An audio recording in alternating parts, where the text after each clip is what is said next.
the Harmony of the Gospels now, part 33. We left off in John 7. John 7 was where we left off. I just want to reread verse 53 of John 7. And each one went to his house after Jesus had had this confrontation with the Pharisees, right? In John 7, as we know, Jesus was at the Feast of Tabernacles.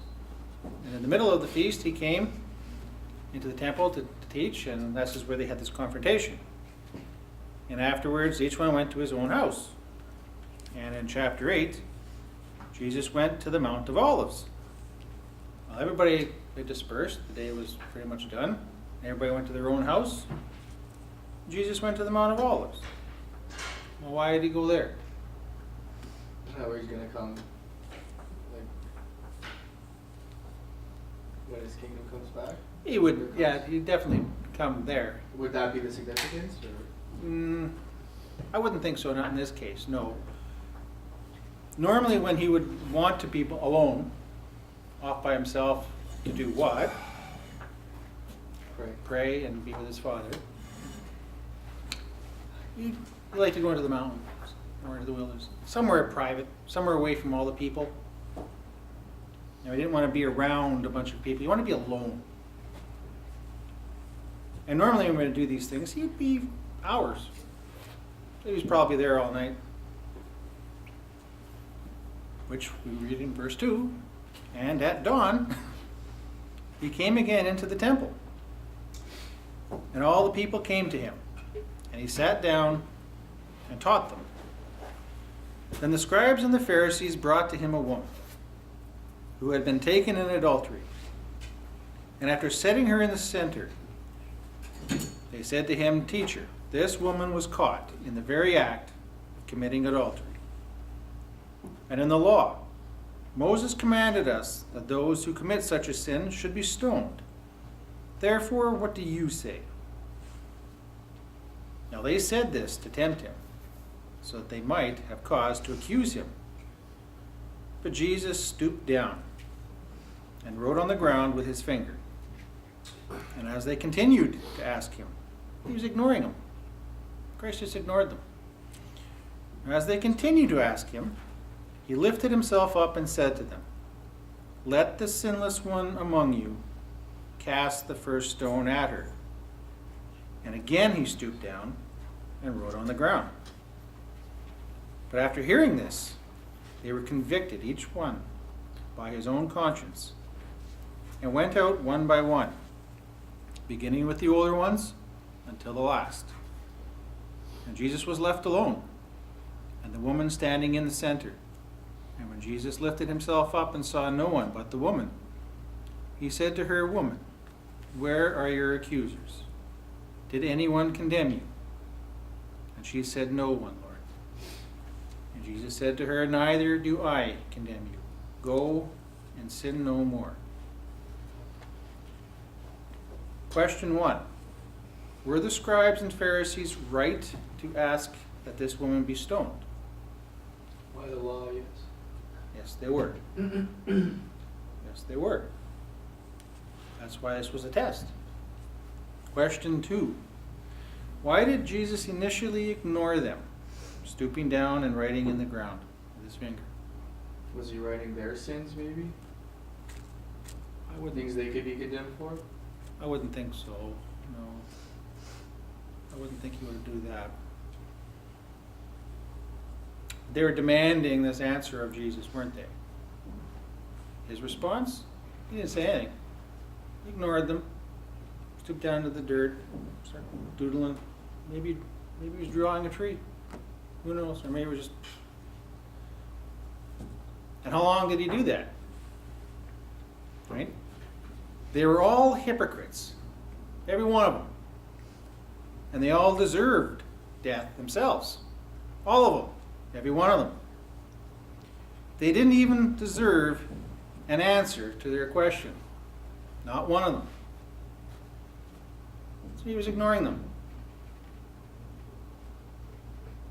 Totally ignored them. doodling in the dirt.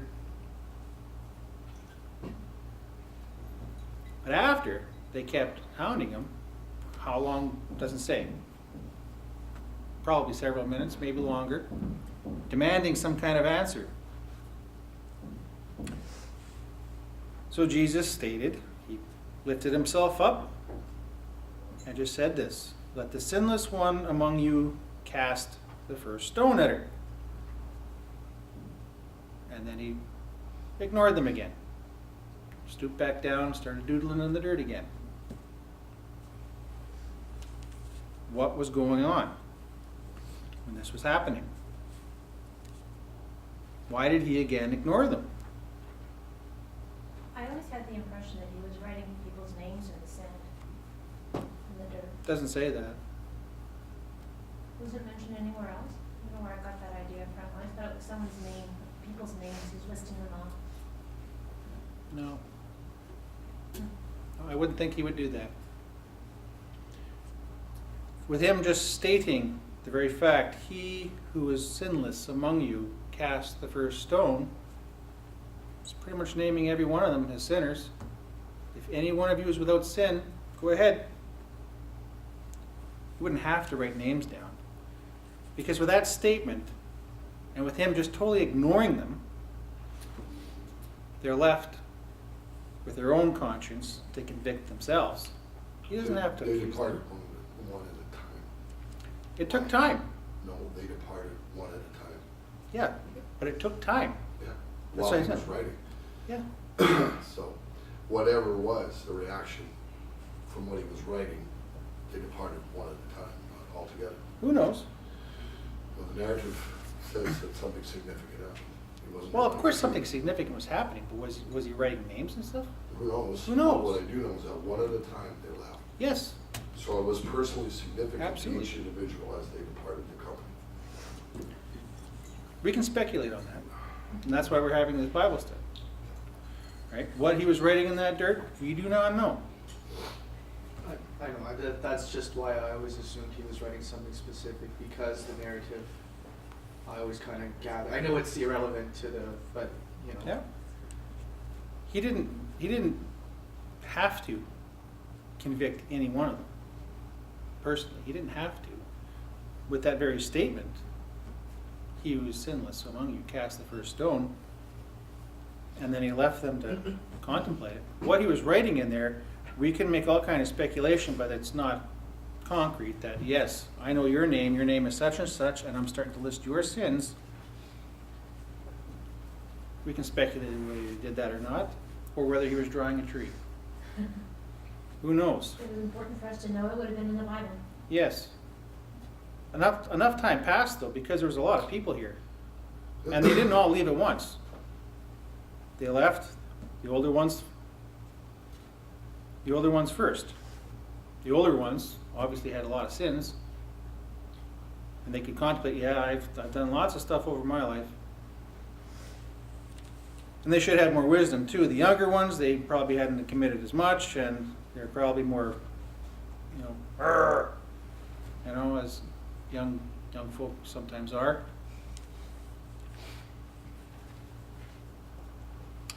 But the important thing is, they were convicted each one by his own conscience by this. It took time. In essence, because he ignored them in this way and stated that very thing and continued to ignore them, he left them no choice but for them to examine themselves. And if any one of them could find themselves innocent, they all had stones in their hands, I'm sure. They probably did. Most of them anyway. Now you see the depictions in the movies, King of Kings, Jesus of Nazareth. I don't know if you've ever seen those ones. Anyone ever see those movies? Good movies, actually. They're made quite a while ago. King of Kings, I think, was in the 60s. Jesus of Nazareth, I think, was in the 70s. And you can see this scene, and everybody's got stones in their hands, and Jesus has stooped on the ground, and he's just kind of doodling. And one by one, you see stones just dropping in the dirt. And People go.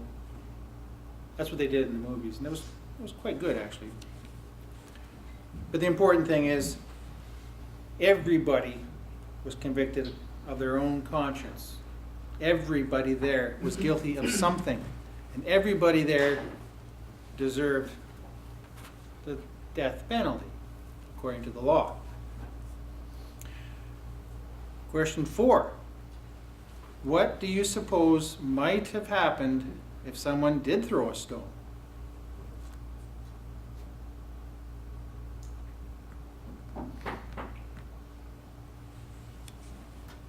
And what would Jesus have done about it, do you suppose?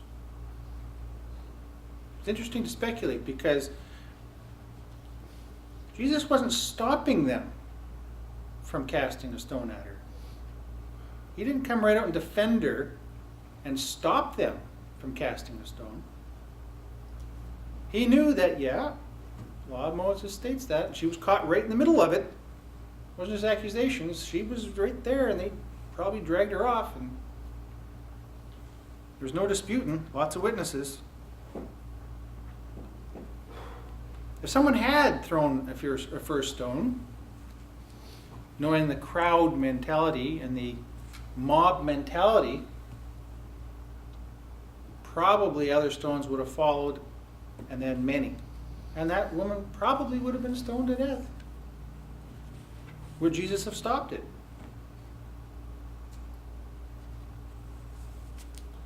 Well, I don't know. we're speculating. I know we're speculating, but I got a point. But they brought this woman to ground. Yes, Why? to test him, to trap him. Because in the law of Moses, a woman committing adultery like that is to be stoned.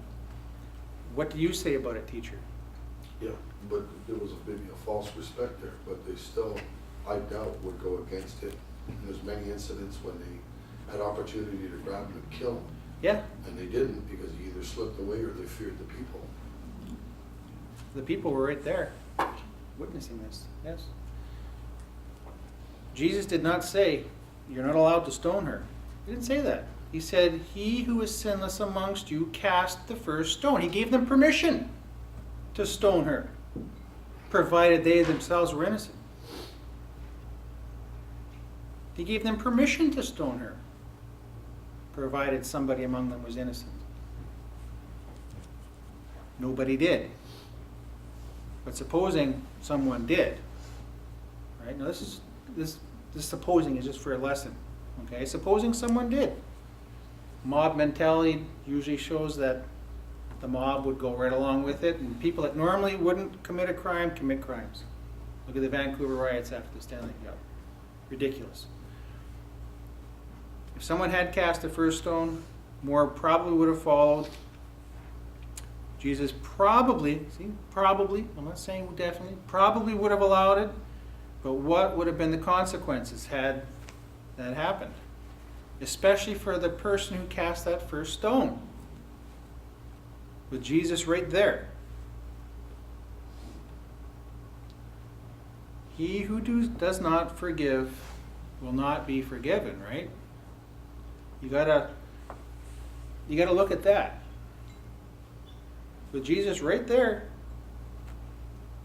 Because the tendency of human nature is to blame others for their wrongdoing. I saw what you did. Well, what have you done in your own life too? It's fine and dandy to accuse others of something, right? Especially if it's, you're in the store and someone's stealing something, point it out. What are you doing? The point of the matter is, though, you have to forgive or you won't be forgiven. You have to forgive or you won't be forgiven. Forgiveness is a quality that demands mercy. Demands mercy. And that is what Jesus demonstrated when all those left, and it was only he and the woman left.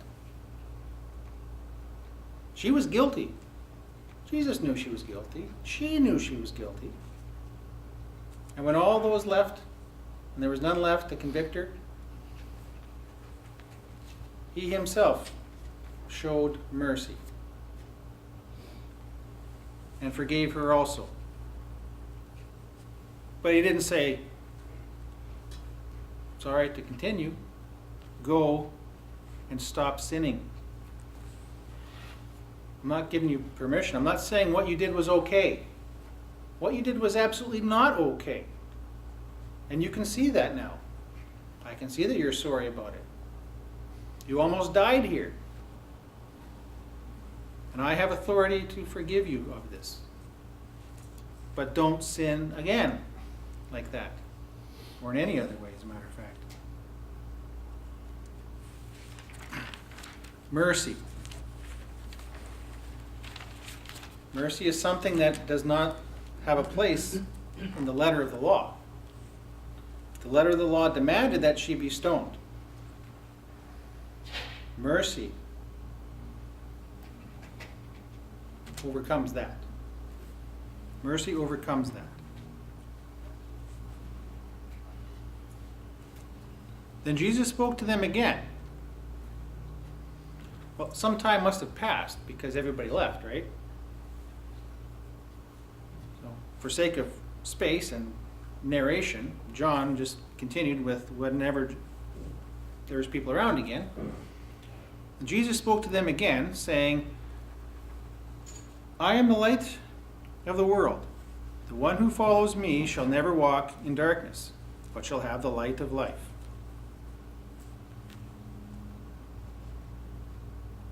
That would have been an odd statement for him to say, because no one's ever said that before. But it is a true statement. Jesus is the bright light of life and righteousness, that it illuminates and exposes and casts away all the darkness, which is sin of the world. And those who follow him also shall be righteous and have life. And only through him. Therefore the Pharisees said to him, you are testifying about yourself. Your testimony is not true. Who are they? Who are you? Generally, one witness is not enough. Right? Two or more is generally what is required. How many Gospels do we have? Gospel accounts do we have? We have 4. We have 4 Gospel accounts. If we only had John without any of the other 3, there'd be a problem. We have 4. The Pharisees accusing him that he's testifying about himself. They have a point, but in this case, he could testify for himself because he is telling the truth. And Jesus says that in verse 14. Right? Jesus answered and said to them, even if I testify about myself, my testimony is true because I know where I have come from and where I am going, but you do not know where I come from or where I go. In Jesus' case, one witness himself is plenty good enough, but Jesus also has his Father as witness and John the Baptist as well. As we read back in John 5, and we did that, John 5:31-33, John also testified of him. There's 3 witnesses, himself, the Father, and John the Baptist. But Jesus states that even if he did testify of himself without the others, his testimony is still true. Absolutely. You judge according to the flesh. I judge no one.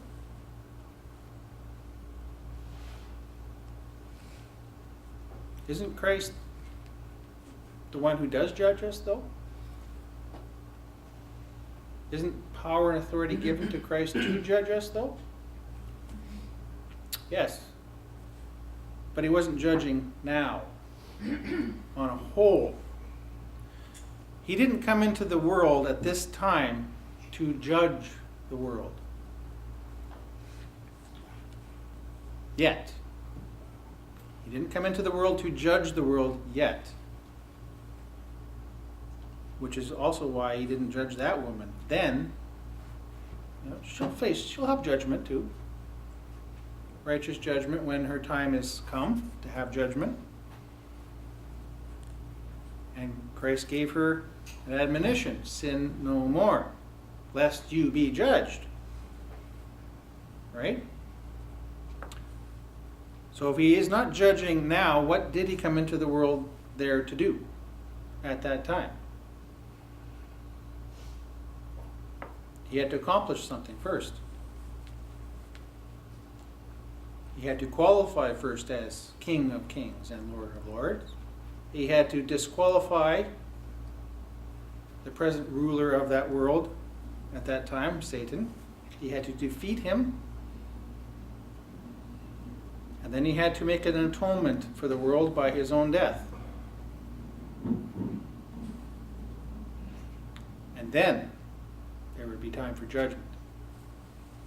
But he didn't come now, then, at this time, or at that time, to judge anyone.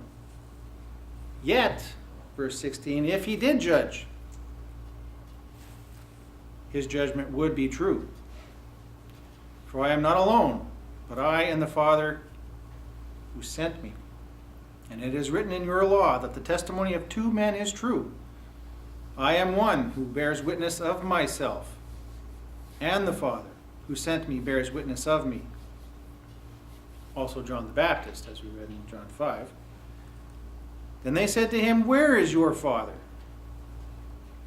Jesus answered, you know neither me nor my Father. If you had known me, you would have also known my Father.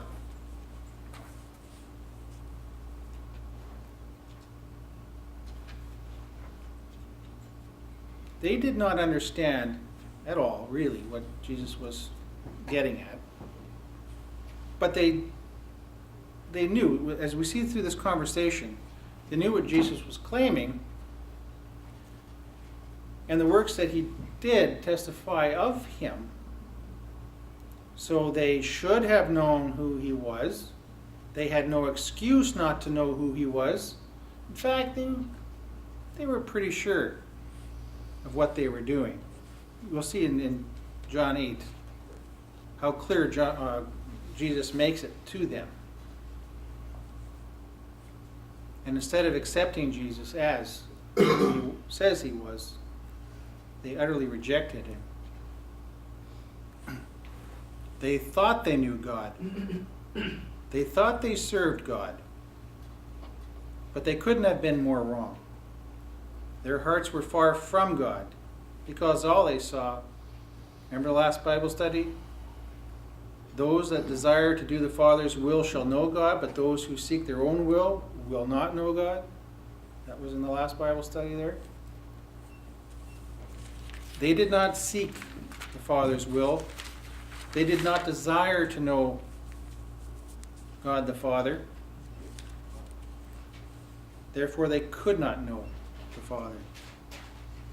You know neither me nor my Father. If you had known me, you would also have known my Father. You have never had a desire to know the Father.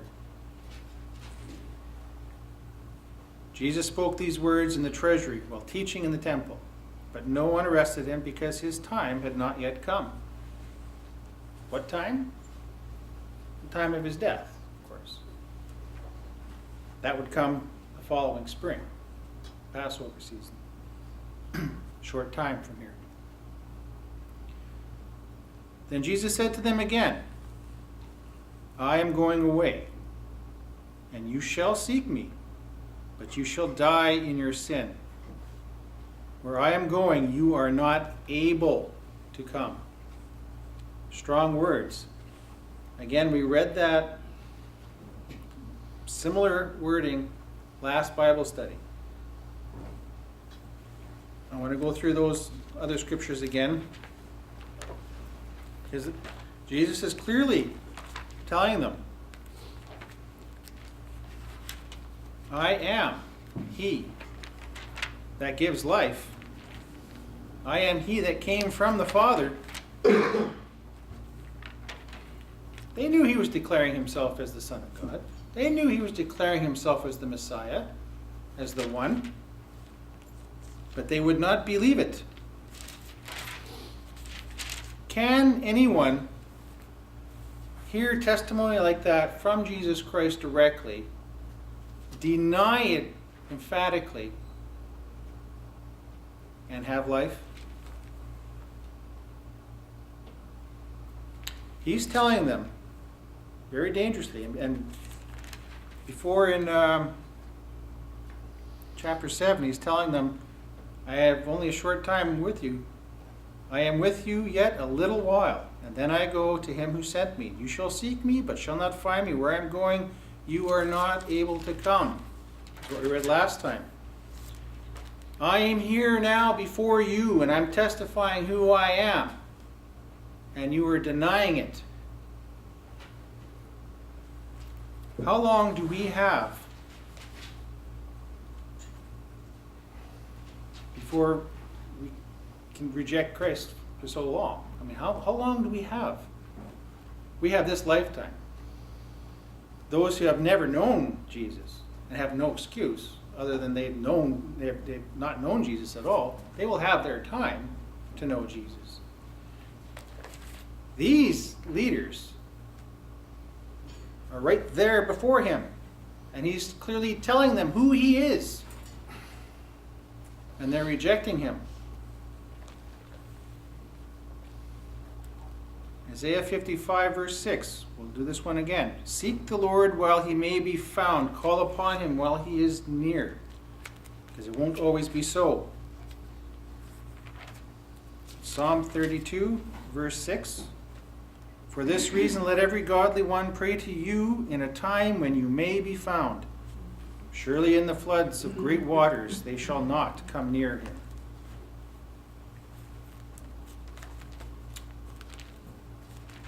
Remember Matthew 5:25? We did this last week too, but this is very important. Matthew 5:25. Agree with your adversary quickly. To the Pharisees and scribes, Jesus was their adversary. Agree with your adversary quickly while you are in the way with him, lest your adversary deliver you to the judge, and the judge deliver you to the officer, and you be cast into prison.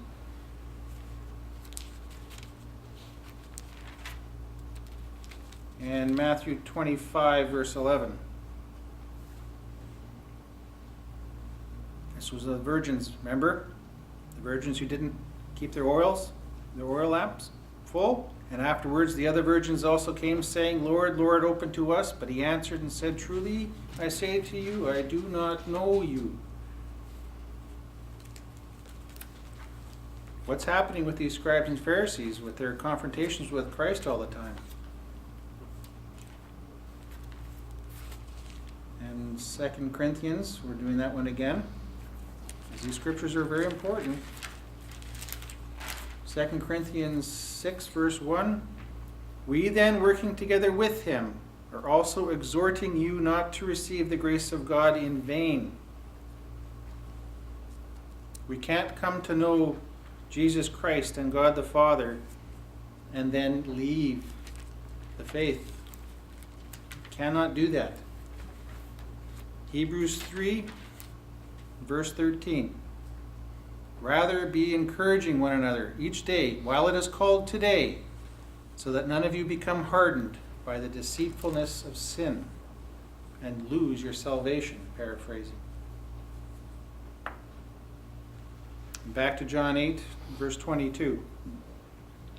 Therefore the Jews said, will he kill himself? Is that why he says, where I'm going you are not able to come? And he said to them, you are from beneath, I am from above. You are of this world, I am not of this world. That is why I say to you that you shall die in your sins, for if you do not believe that I am, you shall die in your sins.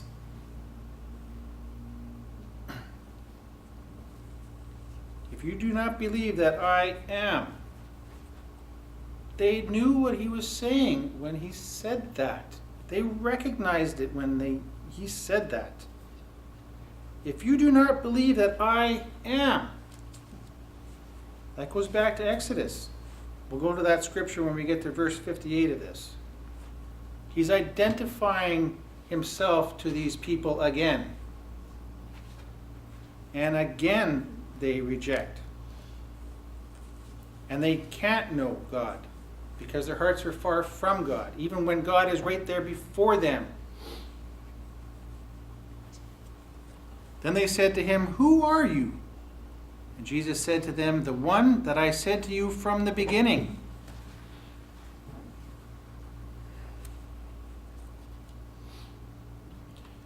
Is there any doubt that they would not know what he's saying? He's made it pretty clear on several occasions.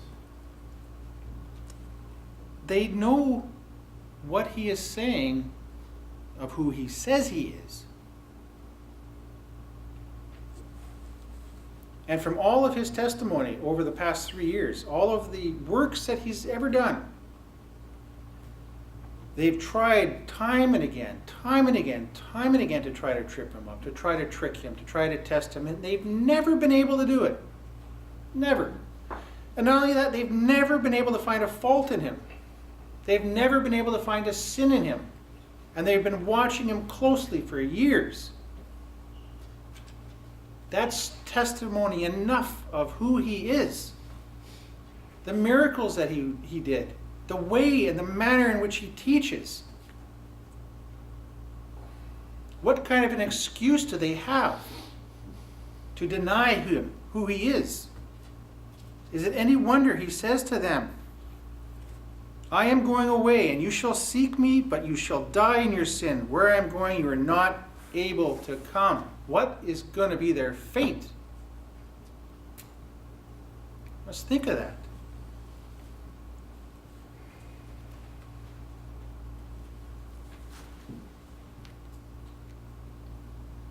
I am the one that I said to you from the beginning. I have many things to say, and not to judge concerning you.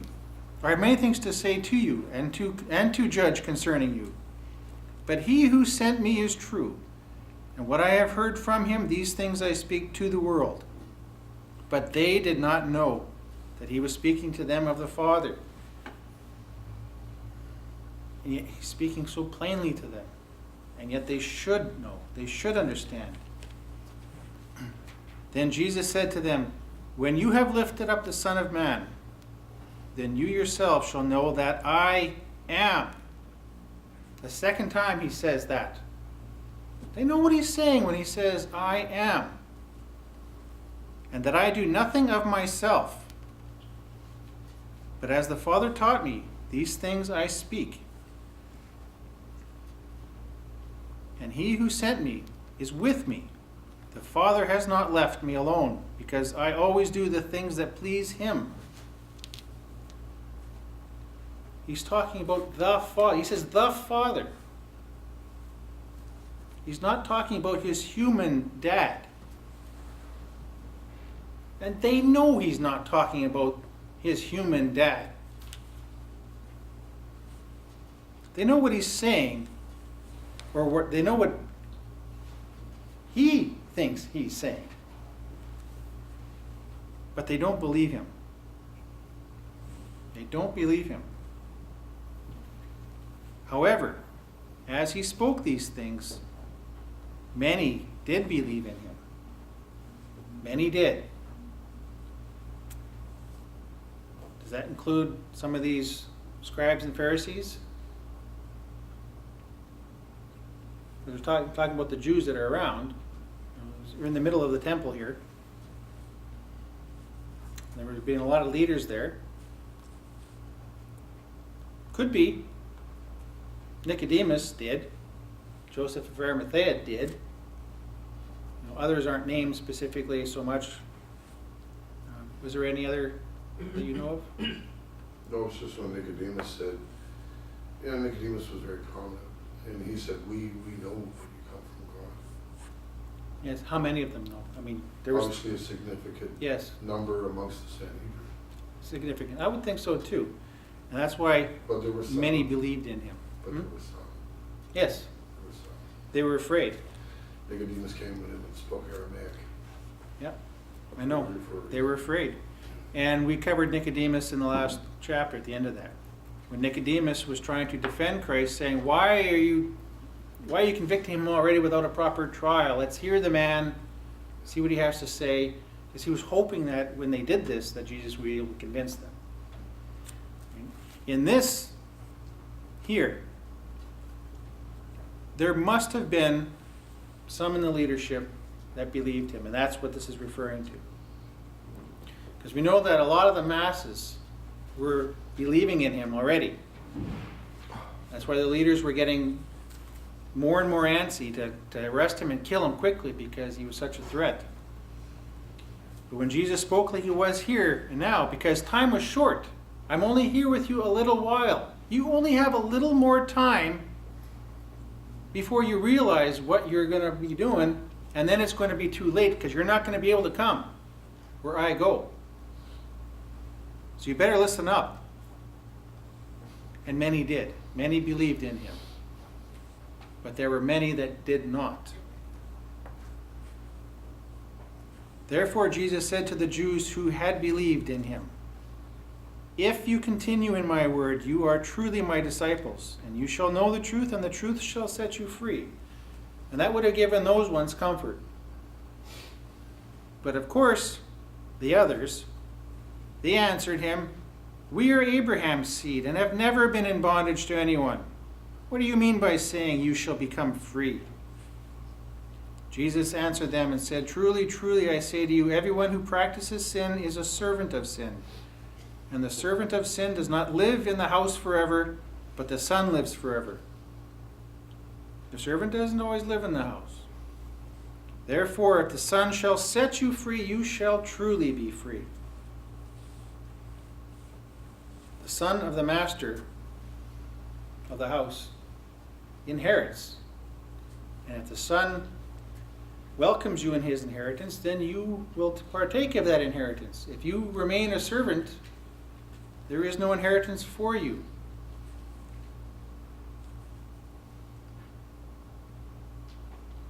Yet those guys didn't understand. Their reply is, I know that you are Abraham's seed. Jesus says that. I know that you are Abraham's seed, but you are seeking to kill me because my words do not enter into your minds. I speak the things that I have seen from my Father, and you do the things that you have seen from your father. What father is that Jesus is accusing them of having?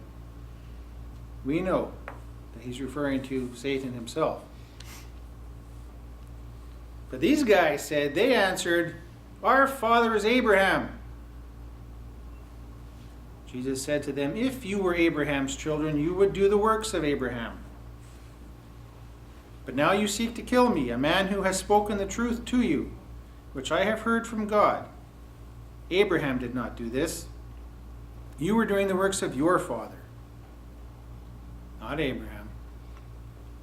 Then they said to him, we have not been born of fornication. They're still sticking to, we are Abraham's seed. Our father is Abraham. We're not like you, a bastard. They're calling him a bastard here.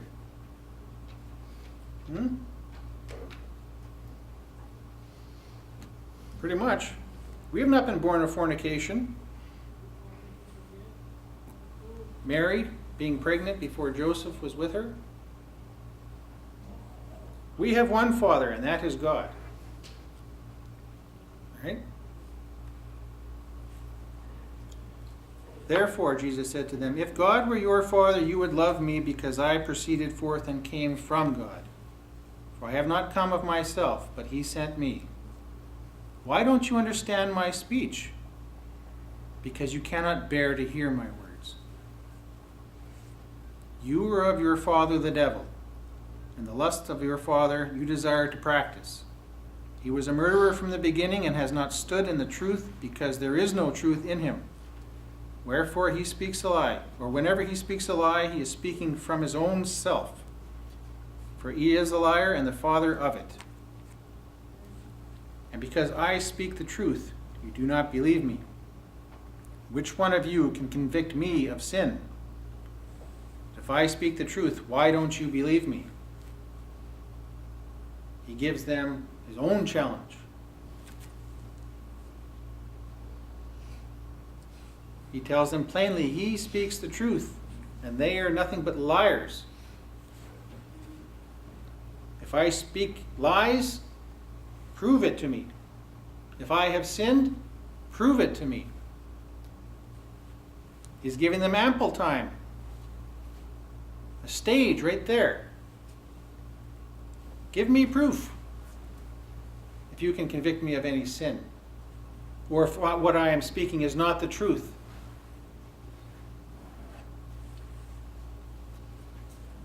Could they do so? They didn't do it. They couldn't speak anything bad about him. Nothing.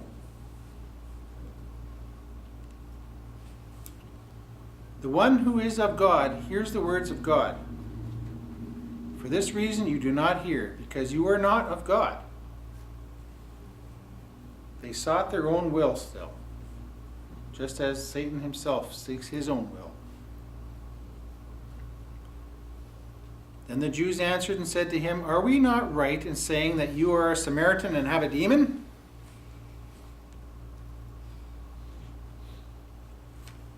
Jesus gave them ample opportunity to, show me where I have sinned.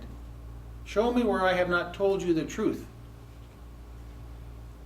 And their only comeback is name-calling? When someone was called a Samaritan, that's one of the lowest insults that they could have given to a Jew. And on top of that, accusing him of having a demon. They have to resort to insults and accusations of the vilest sort as their defense. That's pretty pathetic, isn't it?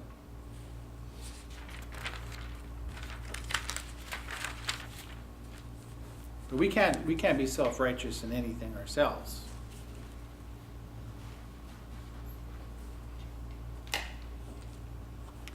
Jesus answered and said, I do not have a demon.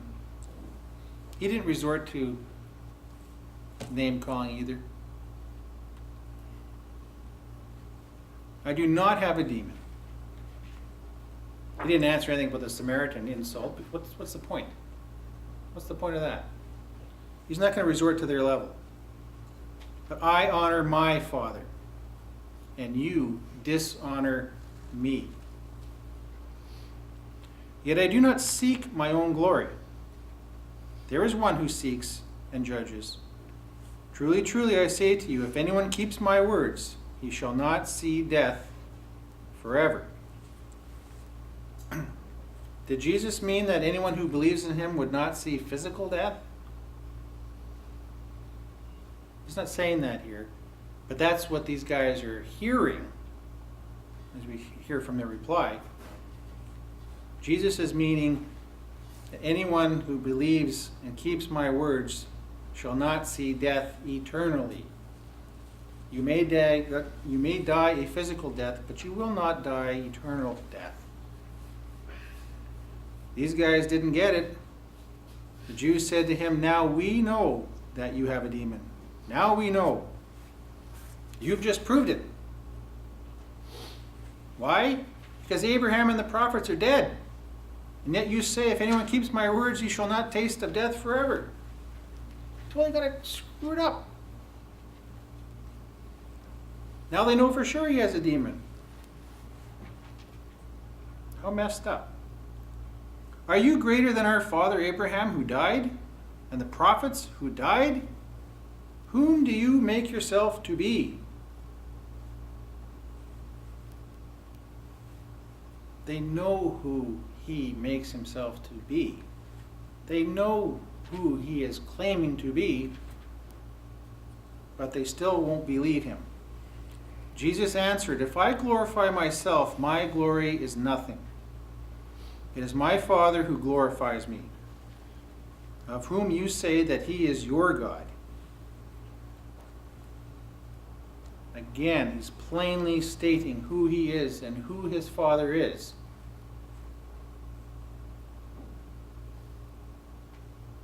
The same God they think they worship. They think they worship.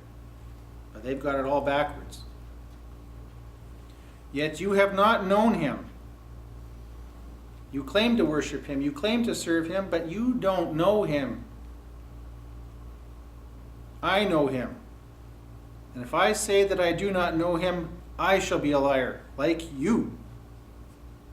But I know him, and I keep his word.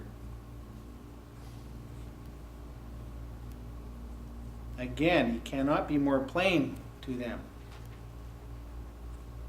He can't be more plain to them, but they won't believe.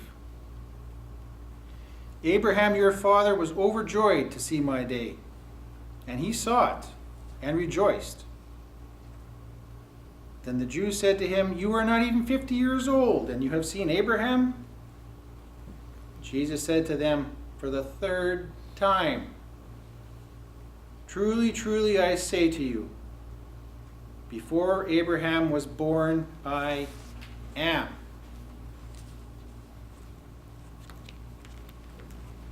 So let's go to Exodus 3. So we know exactly what these scribes and Pharisees knew what Jesus was claiming 3 times in this narrative. 3 times. Exodus 3, verse 13. And Moses said to God, behold, when I come to the children of Israel, and shall say to them, the God of your father has sent me to you. And they shall say to me, well, what is his name? What shall I say to them? And God said to Moses, I am that I am. And he said, thus you shall say to the children of Israel, I am has sent me to you. And one verse from Isaiah 43, verse 13. Yea, before the day was, I am he, and no one delivers out of my hand. I will work, and who can reverse it? If they knew the scriptures like they said they did, like they claimed to, especially the scribes, because they were well-learned men, they knew precisely what Jesus was claiming when he stated, I am 3 times in this narrative. And because he did, they were so enraged that they picked up stones to throw at him. But Jesus concealed himself and went out of the temple, passing through the midst of them, and in this manner departed.